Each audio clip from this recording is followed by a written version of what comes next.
विघ्नेश्वराय वरदाय सुरप्रियाय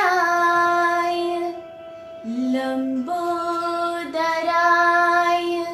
सकलाय जगद्धिताय नागाननाय श्रुतियज्ञ विभूषिताय गौरीसुताय गणनाथ नमो नमस्ते। श्रीमद् भगवद गीता की कर्म योग, सांख्य योग, भक्ति योग आदि साधनों में विवेक की बहुत आवश्यकता है और सांख्य योग से ही भगवान ने अपना उपदेश देना प्रारंभ किया। अतः इस अध्याय का नाम सांख्य योग रखा गया है। ओम श्री परमात्मने नमः। अथ द्वितीयोऽध्यायः सांख्य योगो नाम।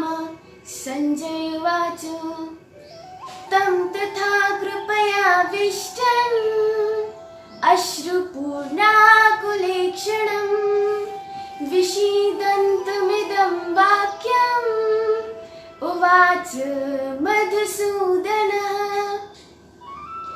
तथा अर्थात पहले अध्याय के अनुसार करुणा से या झूठी दया से व्याप्त होकर जिसकी आंखें आंसुओं से भरी है, अर्थात आंखों में करुणा छाई है, इसलिए व्याकुल है, जो विषाद से युक्त मन में दुख का अनुभव कर रहा है, उस अर्जुन से मधुसूदन भगवान श्री कृष्ण ने यह वचन कहे।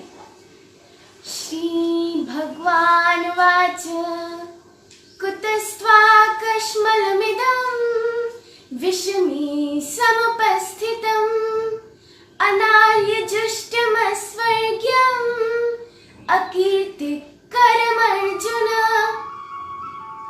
हे अर्जुन, तुमको इस विषम प्रसंग में अर्थात गलत समय में यह पाप या मलिनता का विचार कहाँ से कैसे प्राप्त हुआ? यह श्रेष्ठ पुरुषों के द्वारा आचरण में नहीं लाया गया है और जो स्वर्ग को देने वाला भी नहीं है तथा अपकीर्ति कराने वाला है।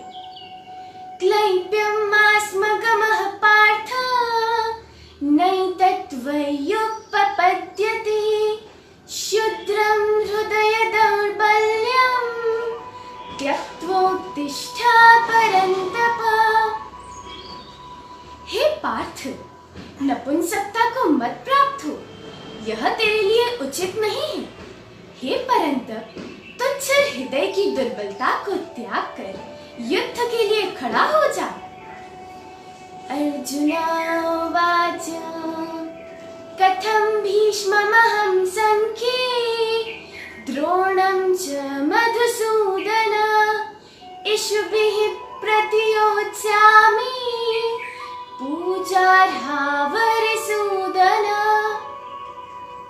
हे मधुसूदन कृष्ण, मैं रणभूमि में भीष्म पितामह और गुरु द्रोणाचार्य इन दोनों के प्रति किस प्रकार बाणों से युद्ध करूंगा, क्योंकि हे शत्रुओं का नाश करने वाले श्री कृष्ण ये पूजनीय है।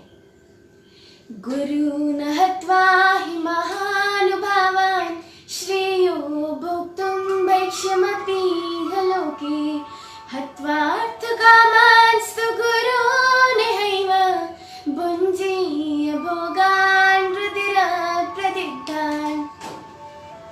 प्रभावशाली महानुभावों, महात्माओं गुरुजनों को न मारकर इस लोक में भीख मांगकर ही जीना या खाना अधिक श्रेयस्कर है, क्योंकि गुरुजनों को पूजनीय पुरुषों को मारकर इस लोक में रक्त से सने हुए अर्थ अर्थात संपत्ति, वैभव और कामरूप भोगों को ही तो भोगूंगा।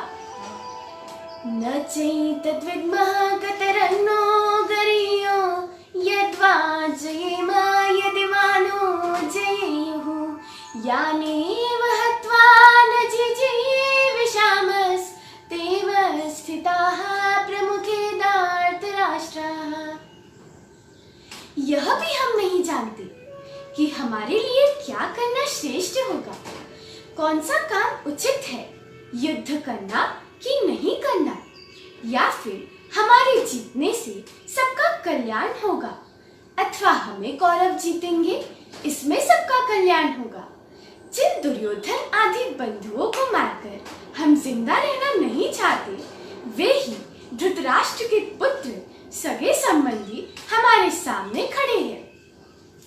कार्पण्य दोषोपहत स्वभावः पृच्छामि त्वां धर्म सम्मूढचेताः यच्छ्रेयस्यान् निश्चितं ब्रूहि तन्मे शिष्यस्तेऽहं शाधि मां त्वां प्रपन्नम्।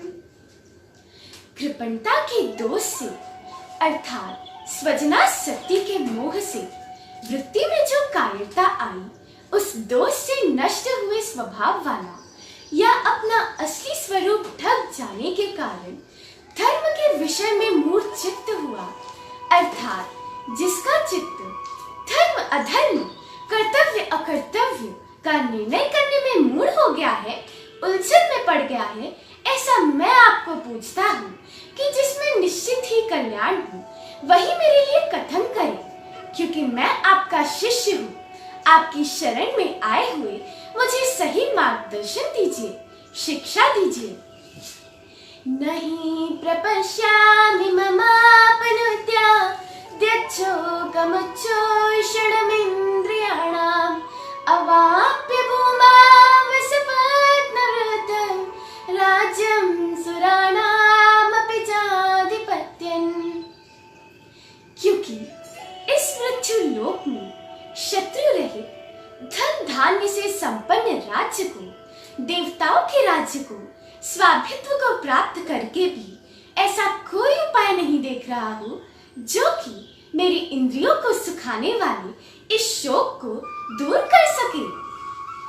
संजय उवाच एवमुक्त्वा ऋषिकेशं गुडाकेशः परन्तप न योत्स इति गोविन्दम् उक्त्वा तूष्णीं बभूवः।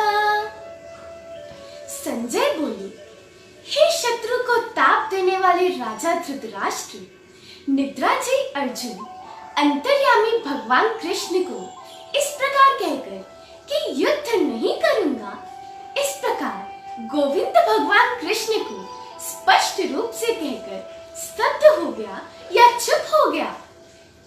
तमुवाच ऋषिकेशः प्रहसन्निव भारत सेनयोरुभयोर्मध्ये विषीदन्तमिदं वचः।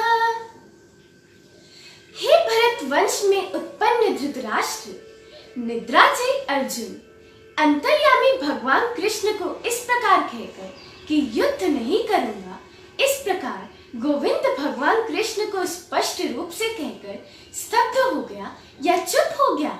ऋषिकेश ने दोनों सेनाओं के बीच में उस शोकमग्न अर्जुन से हंसते हुए से या मुस्कुराते हुए ये वचन कहे।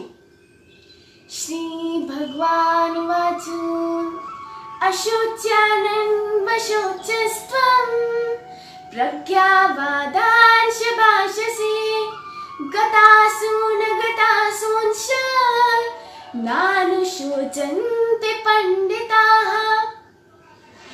तुमने शोक न करने योग्य आत्मा का शोक किया और ज्ञानियों की तरह मुझे सुना रहे थे, परंतु आत्मज्ञानी पंडित पुरुष जिनके प्राण चले गए हैं और जिनके प्राण न गए हो उनके बारे में शोक नहीं करते।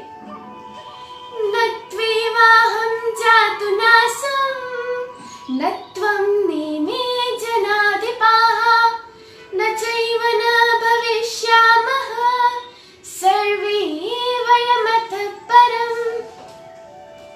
न तो ऐसा ही है कि मैं कभी नहीं था और तू नहीं था और ये सारे राजा लोग कभी नहीं थे, और ऐसा भी नहीं है कि इसके आगे अर्थात शरीर छूट जाने पर हम सब नहीं रहेंगे।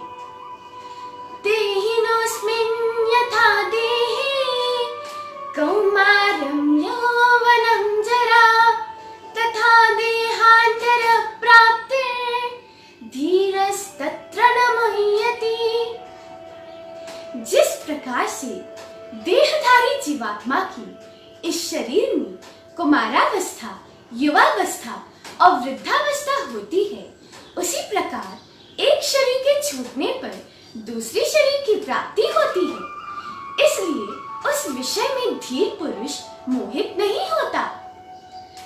मात्रा स्पर्शास्तु कौन्तेय शीतोष्ण सुख दुःखदाः आगमापायनो नित्यान् तान् तितिक्षस्व भारत। हे कुंती पुत्र अर्जुन, मात्रा अर्थात 5 ज्ञानेंद्रिया और स्पर्श अर्थात 5 विषय, शब्द, स्पर्श, रूप, रस और गंध का संबंध तो सर्दी, गर्मी और सुख दुख देने वाला है। ये आने जाने वाले हैं अर्थात उत्पत्ति विनाशशील है और अनित्य है। ये सर्दी, गर्मी और सुख दुख सदा नहीं रहते। इसलिए हे अर्जुन, उन इंद्रियों और उनके विषयों के संबंध को तू सहन करता जा। यम हि न व्यथयन्ते ते पुरुषं पुरुषर्षभ समदुःख सुखं धीरं सोमृतोत्वाय कल्पते। क्योंकि हे पुरुषों में श्रेष्ठ अर्जुन, सुख दुख को एक सा मानने वाले जिस बुद्धिमान पुरुष को ये शीत उष्ण, सुख दुख आदि द्वंद्व नहीं विचलित करते, वह पुरुष अमर या मुक्त होने के लिए समर्थ होता है। नासतो विद्यते भावो ना भावो विद्यते सतः उभयोरपि दृष्टोऽन्तस् त्वनयोस्तत्त्वदर्शिभिः। जो वस्तु अस्तित्व में नहीं बदलती रहती है, उस वस्तु का अस्तित्व ही नहीं रहता है, और अर्थात जो वस्तु अस्तित्व में है बदलती नहीं है, उसका अभाव नहीं होता है। इन दोनों चीजों का अर्थात सत और असत वस्तु का निर्णय या भेद तो ज्ञानी पुरुषों ने ही अनुभव किया है। अविनाशी तद्विद्धि येन सर्वमिदं ततं विनाशमव्ययस्यास्य न कश्चित् कर्तुमर्हति। अविनाशी तो तुम उसको समझो जिस तत्व से यह सारा जगत व्याप्त है। इस अव्यय का अर्थात परमात्मा का विनाश करने में कोई समर्थ नहीं होता। अंतवंत इमे देहा नित्यस्योक्ता शरीरिणः अनाशिनो प्रमेयस्य तस्माद्युध्यस्व भारत।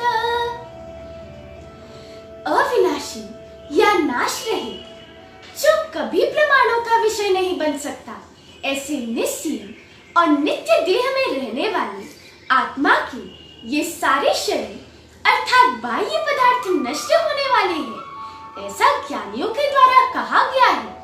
इसलिए हे भरतवंशी अर्जुन, तुम युद्ध करो। तुमने जो अपना कर्तव्य निश्चित किया है उसे करते रहो। यैनं वेत्ति हन्तारं यश्चैनं मन्यते हतम् उभौ तौ न विजानीतो नायं हन्ति न हन्यते। जो कोई भी आत्मा को हनन करने वाला मानता है और जो इस आत्मा को मरा हुआ मानता है, वे दोनों पुरुष ही कुछ नहीं जानते हैं कि यह आत्मा न ही किसी को मारता है अर्थात किसी क्रिया का कर्ता नहीं है और न मरता है अर्थात किसी क्रिया के वश नहीं होता। न त्वेवाहं जातु नासं न त्वं नीमे जनाधिपाः न चैव न भविष्यामः सर्वे वयमतः परम्। न तो ऐसा ही है कि मैं कभी नहीं था और तू नहीं था, अथवा ये सारे राजा लोग कभी नहीं थे, और ऐसा भी नहीं है कि इसके आगे अर्थात शरीर छूट जाने पर हम सब नहीं रहेंगे। न जायते म्रियते वा कदाचित् नायं भूत्वा भविता वा न भूयः अजो नित्यः शाश्वतोऽयं पुराणो न हन्यते हन्यमाने शरीरे।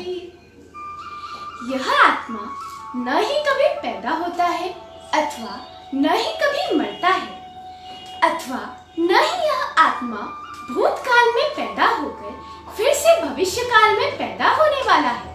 यह आत्मा अजन्मा है, इसलिए सदा रहने वाला नित्य है, अक्षय है और अनादि काल से चलता आया पुरातन है। शरीर के मारे जाने पर या शरीर में परिवर्तन होने पर यह नहीं मारा जाता या नहीं बदलता है। वेदा विनाशिनं नित्यं येनमजमव्ययं कथं स पुरुषः पार्थ कं घातयति हन्तिकम्। हे अर्जुन, जो पुरुष परमात्मा को या इस आत्मा को अविनाशी, नित्य, अजन्मा, अक्षीण अनुभव करता है, वह पुरुष कैसे किसको मरवाएगा अर्थात कैसे किसी से क्रिया करवाएगा और किसको मारेगा अर्थात क्रिया का कर्ता कैसे बनेगा। वासांसि जीर्णानि यथा विहाय नवानि गृह्णाति नरोपराणि तथा शरीराणि विहाय जीर्णानि अन्यानि संयाति नवानि देहि। जिस प्रकार पुरुष जीर्ण वस्त्रों को छोड़कर दूसरे नए वस्त्रों को धारण करता है, उसी प्रकार यह जीवात्मा जीर्ण शरीरों को छोड़कर दूसरे नए शरीरों को धारण करता है। नैनं छिन्दन्ति शस्त्राणि नैनं दहति पावकः न चैनं क्लेदयन्त्यापो न शोषयति मारुतः। इस आत्मा को शस्त्र नहीं तोड़ पाते, इस आत्मा को अग्नि नहीं जला सकती, इस आत्मा को पानी नहीं भिगो सकता और इसे वायु नहीं सुखा सकती। अच्छेद्योऽयं दायोऽयं अक्लेद्यो शोष्यैव च नित्यः सर्वगतस्थाणुर् अचलोऽयं सनातनः। यह आत्मा शस्त्रों से टूटने योग्य नहीं है, यह अग्नि से नहीं जल सकता, पानी से गीला नहीं हो सकता, निश्चय ही हवा से सूखने योग्य नहीं है। यह आत्मा नित्य है, सर्वव्यापक है, अचल है, स्थिर है और सनातन है, अखंड रहने वाला है। अव्यक्तोऽयम् अचिन्त्योऽयम् अविकार्योऽयम् उच्यते तस्मादेवं विदित्वैनं नानुशोचितुमर्हसि। यह आत्मा अव्यक्त है अर्थात प्रत्यक्ष दिखाई न देने वाला है। यह आत्मा अचिंत्य है अर्थात मन का अविषय है। यह आत्मा निर्विकार कहा गया है, इसलिए इसको इस प्रकार अव्यक्त, अचिंत्य और निर्विकार जानकर तुम्हारे लिए शोक करना योग्य नहीं है। अथ चैनं नित्यजातं नित्यं वा मन्यसे मृतं तथापि त्वं महाबाहो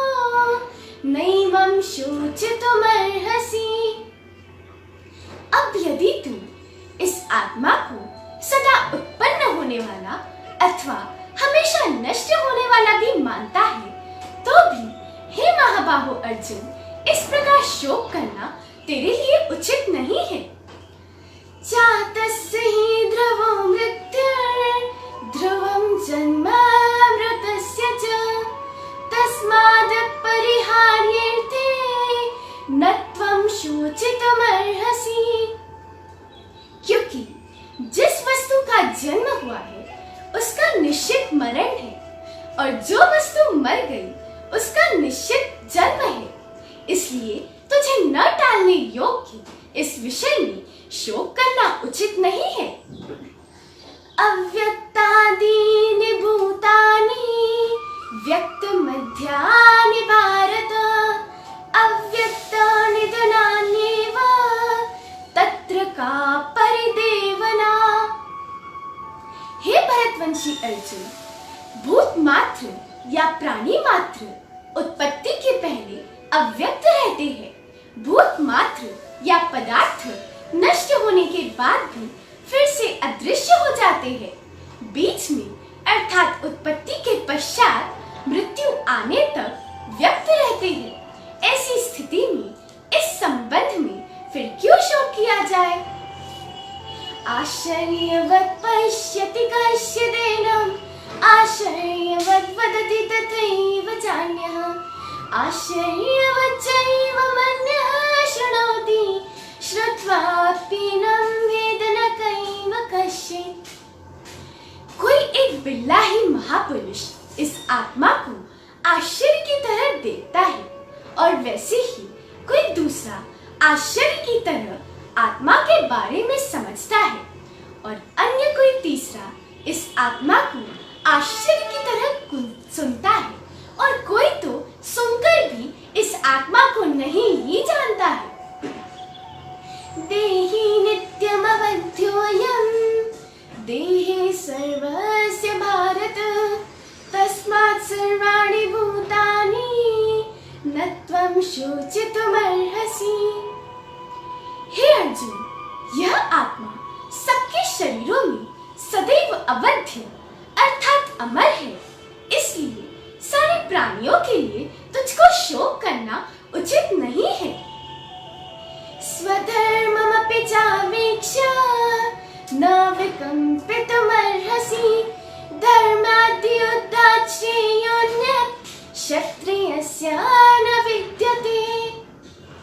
और इसके अतिरिक्त स्वधर्म को देखते हुए भी उससे विचलित होना तेरे लिए योग्य नहीं है, क्योंकि धर्म युक्त के अतिरिक्त और कोई दूसरा कल्याणकारी कर्तव्य कर्म क्षत्रिय के लिए नहीं है। यदृच्छया चोपपन्नं स्वर्गद्वारमुपावृतं सुखिनः क्षत्रियाः पार्थ लभन्ते युद्धमीदृशम्। हे अर्जुन, जो बिना मांगे अपने आप प्राप्त हुआ है और खुला हुआ स्वर्ग का द्वार रूप है, इस प्रकार का स्वधर्म रूप युद्ध भाग्यवान सुखी क्षत्रियों को ही प्राप्त होता है। अथ चेत्त्वमिमं धर्म्यं संग्रामं न करिष्यसि ततः स्वधर्मं कीर्तिं च हित्वा पापमवाप्स्यसि। और तुम्हारा अहित चाहने वाले, तुम्हारे सामर्थ्य की निंदा करने वाले लोग बहुत सी न कहने जैसी वाणी भी कहते फिरेंगे, तो फिर इससे बढ़कर दुख और क्या हो सकता है। हतो वा प्राप्स्यसि स्वर्गं जित्वा वा मोक्ष्यसि महीम् तस्मादुत्तिष्ठ कौन्तेय युद्धाय कृतनिश्चयः। और यदि तू शत्रु के द्वारा युद्ध में मारा गया तो स्वर्ग अर्थात श्रेष्ठ गति को प्राप्त होगा, और यदि शत्रु को जीत लिया तो पृथ्वी का राज्य भोगेगा अर्थात जगत की सेवा का मौका मिलेगा। इसलिए हे भरतवंशी अर्जुन, तुम युद्ध के लिए अर्थात स्वधर्म पालन के लिए दृढ़ निश्चय करके खड़ा हो जा। सुख दुखे समे कृत्वा लाभालाभो जया जयो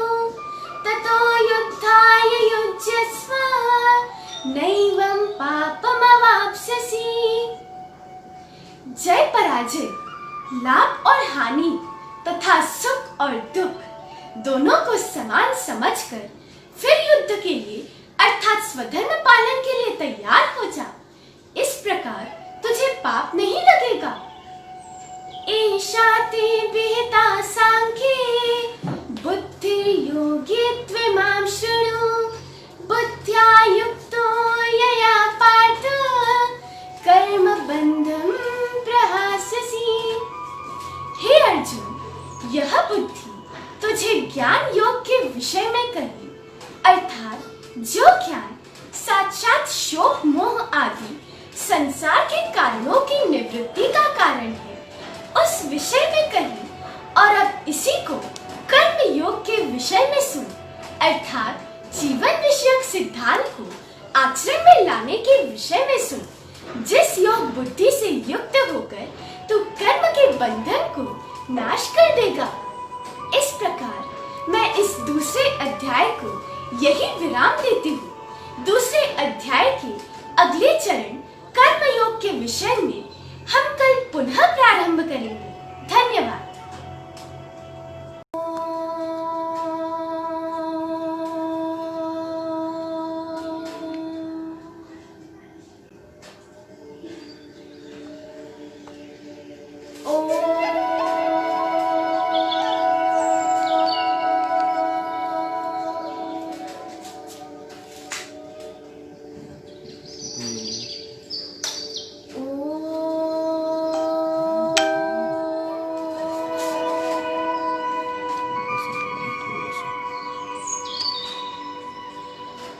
श्रीमद् भगवत गीता के दूसरे अध्याय में मुख्यतः दो योगों का वर्णन हुआ।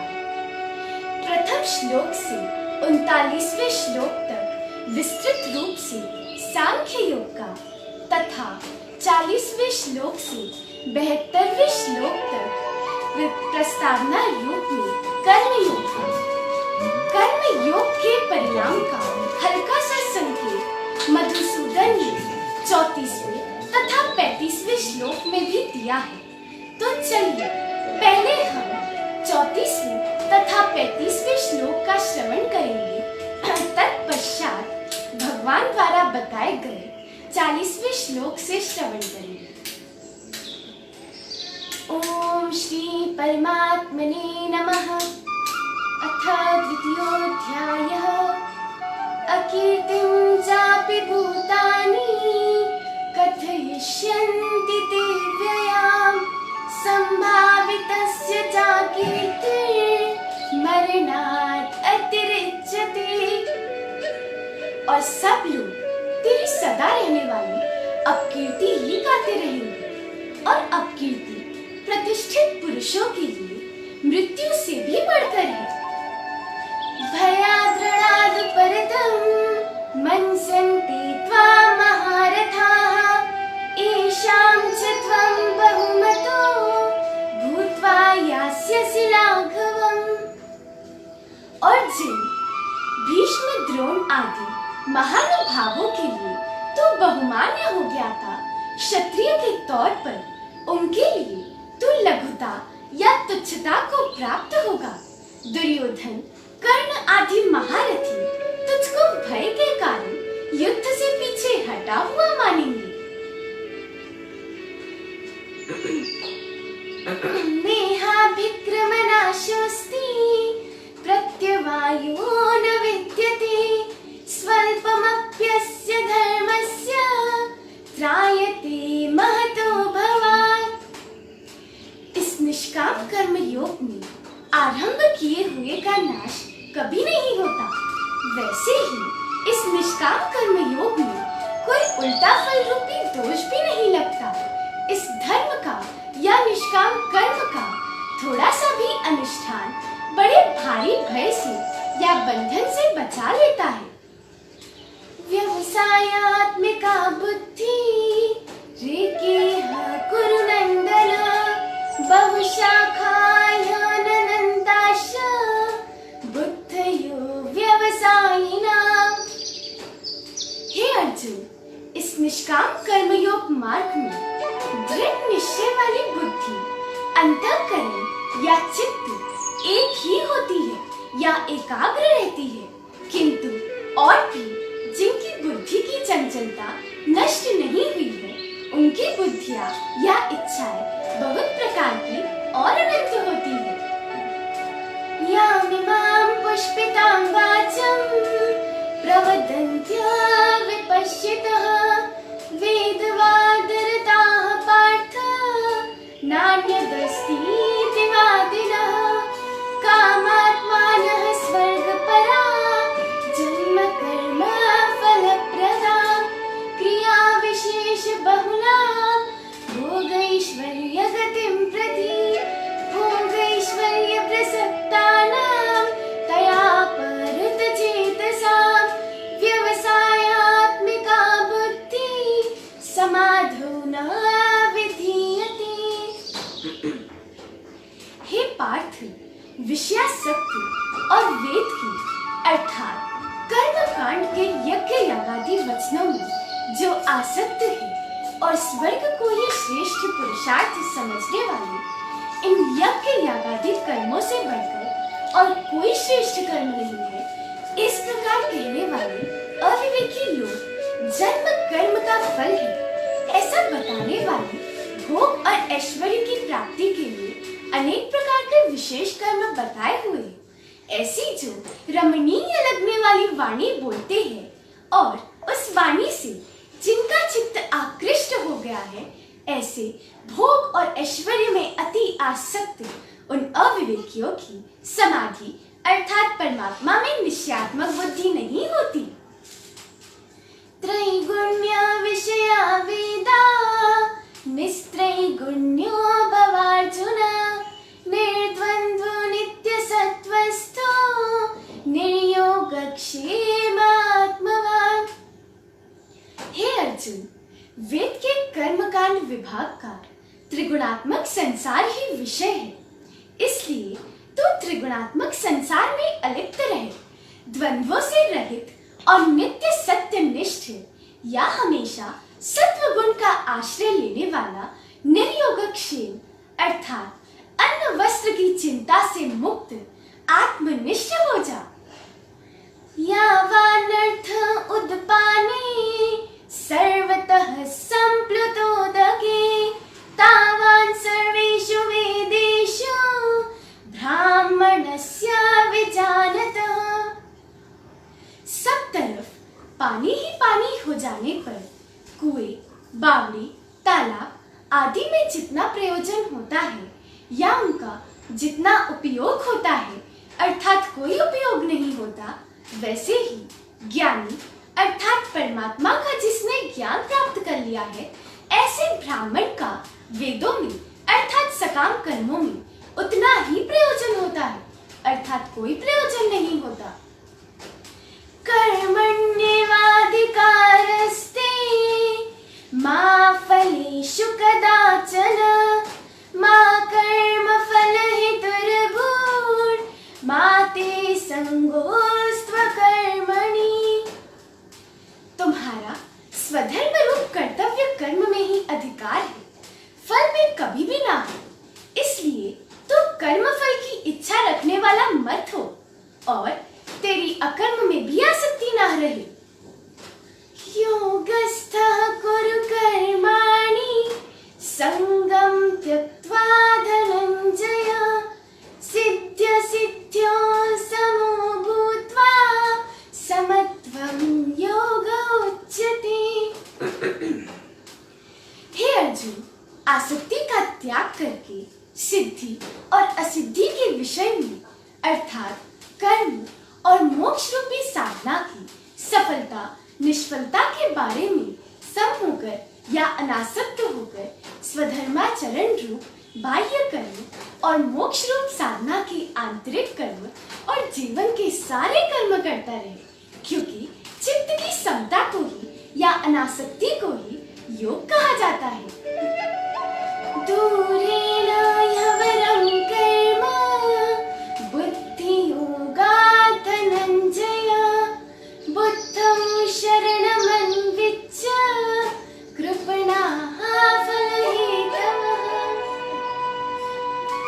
बुद्धि योग से अर्थात समत्व रूप बुद्धि योग से किए हुए कर्मों की अपेक्षा सकाम कर्म अत्यंत निकृष्ट है। इसलिए हे धनंजय, निष्काम बुद्धि की शरण में आ, अर्थात निष्काम बनने की कोशिश कर, क्योंकि फल की आसक्ति रखने वाले कर्मठ पुरुष कृपण है, ऐसा समझ ले। बुद्धि युक्तो जहाति उभे सुकृत दुष्कृति तस्माद् योगाय युज्यस्व योगः कर्मसु कौशलम्।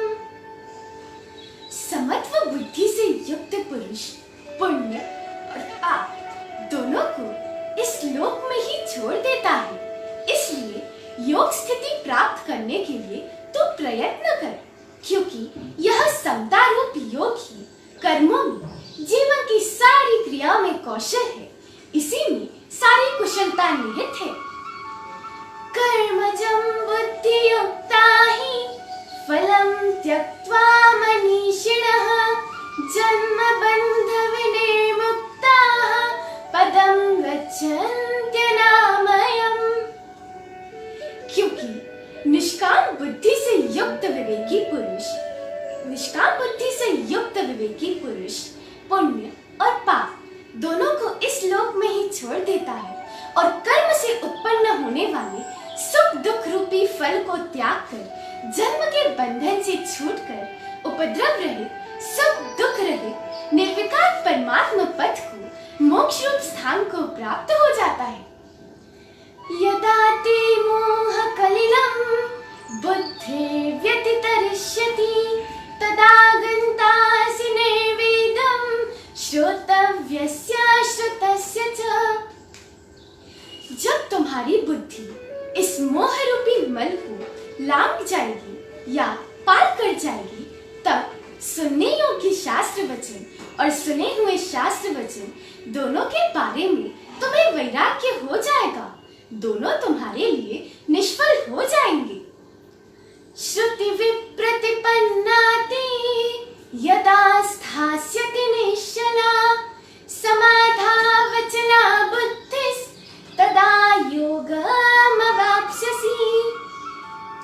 जब तुम्हारी नाना शास्त्रों की बातें सुनने से उलझन में पड़ी हुई बुद्धि समाधि में स्थिर निश्चल संकल्प विकल्प रहित होकर स्थिर हो जाएगी, तब तुम योग को प्राप्त करोगे। अर्जुन उवाच स्थित प्रज्ञस्य का भाषा समाधिस्तस्य केशव स्थितधिः किं प्रभाषेत किमासीत व्रजेत किम्।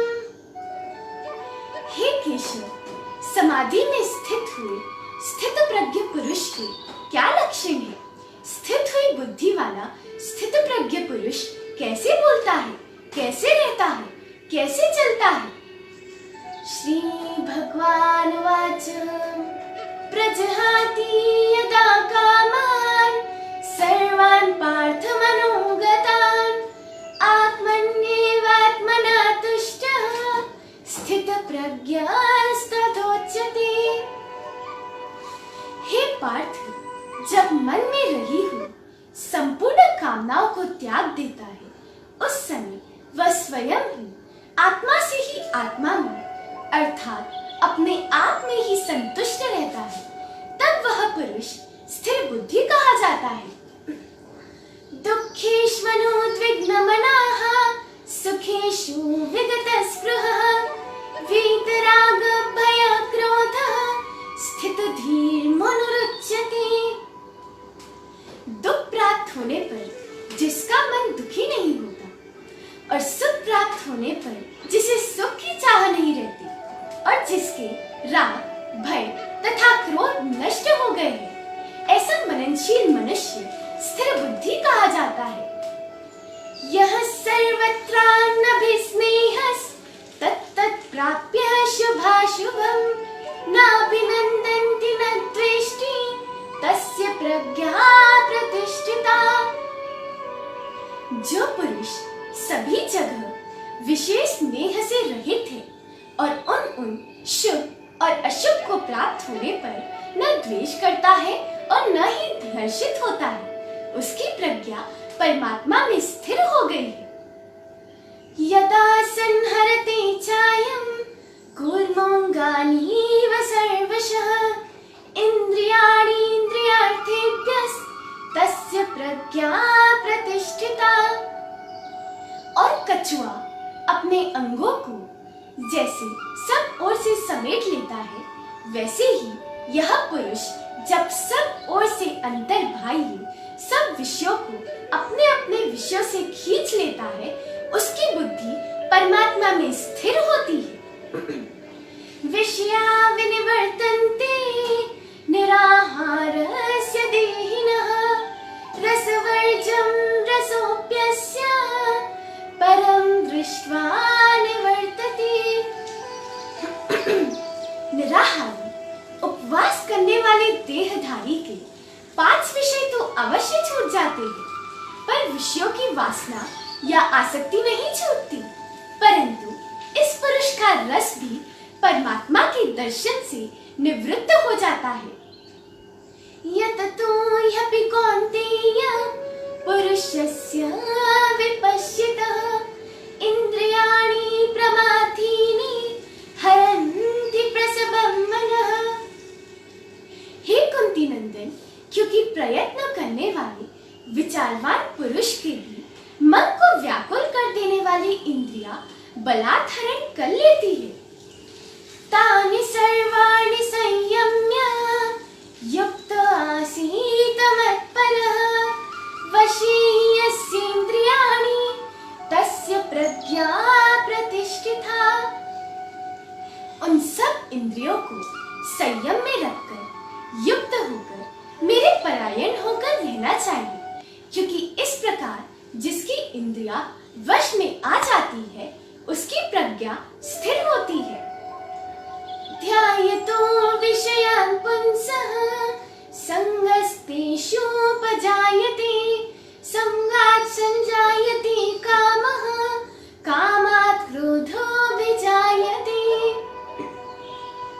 विषयों का ध्यान करने वाले पुरुष की उन विषयों में आसक्ति पैदा हो जाती है।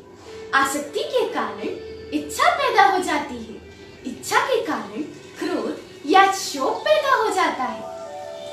क्रोधात् भवति सम्मोहः सम्मोहात् स्मृतिविभ्रमः स्मृतिभंशात् बुद्धिनाशो बुद्धिनाशात् प्रणश्यति।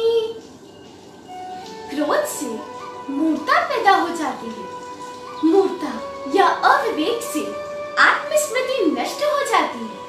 आत्मस्मृति नष्ट हो जाने से बुद्धि का नाश हो जाता है। बुद्धि नष्ट होने से मनुष्यत्व का नाश हो जाता है।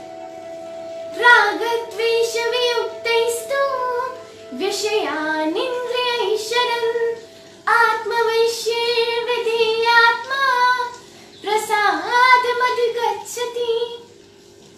परंतु इंद्रियों का स्वामी बनकर राग द्वेष से रहित अपने वश में की हुई इंद्रियों से विषयों में विचरण करता हुआ या विषयों का अनुभव करता हुआ प्रसन्नता प्राप्त करता है।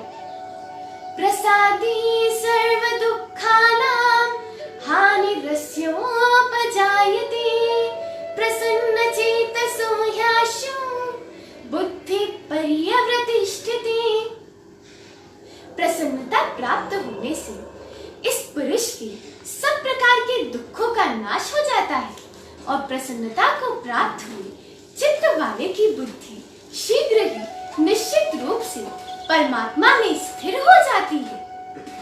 नास्ति बुद्धिर्युक्तस्य न चायुक्तस्य भावना न चाभावयतः शान्तिर् अशान्तस्य कुतः सुखम्। जिसका चित्त चंचल है उसमें बुद्धि नहीं रहती और ऐसे चंचल पुरुष को भावना भी प्राप्त नहीं होती, और जिसमें भावना या भक्ति नहीं होती उसे शांति भी नहीं प्राप्त होती, और जो अशांत है उसे सुख कहाँ से मिलेगा। इंद्रियाणां हि चरतां यन्मनोनुविधीयते तदस्य हरति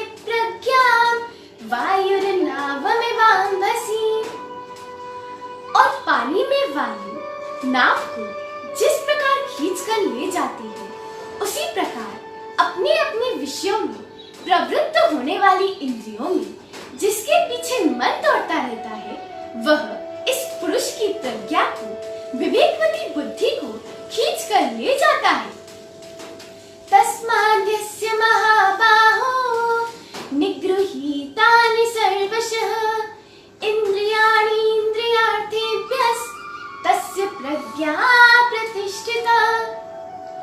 इसलिए हे अर्जुन, जिसकी इंद्रियां सब ओर से इंद्रियों के विषयों से वश में की गई है, उसकी बुद्धि परमात्मा में स्थिर होती है। यतथो यपि कौन्तेय परुषस्य विपश्यतः इंद्रियाणि प्रमाथीनि हरन्ति प्रसभं मनः। और हे अर्जुन, प्रयत्न करने वाले विचारवान पुरुष के लिए मन को व्याकुल कर देने वाली इंद्रियां बलात्हरण कर लेती है। नास्ति बुद्धिर्युक्तस्य न चायुक्तस्य भावना न चा भावयतः शान्तिर् अशान्तस्य कुतः सुखम्। जिसका चित्त चंचल है, उसमें भावना नहीं रहती, और इसे चंचल पुरुष को बुद्धि भी नहीं रहती। जिसमें भावना या भक्ति नहीं होती, उसे सुख कहाँ से प्राप्त होगा? या निशा सर्वभूतानां तस्यां जागर्ति संयमी यस्यां जागृति भूतानि सा निशा पश्यतो मुनिः।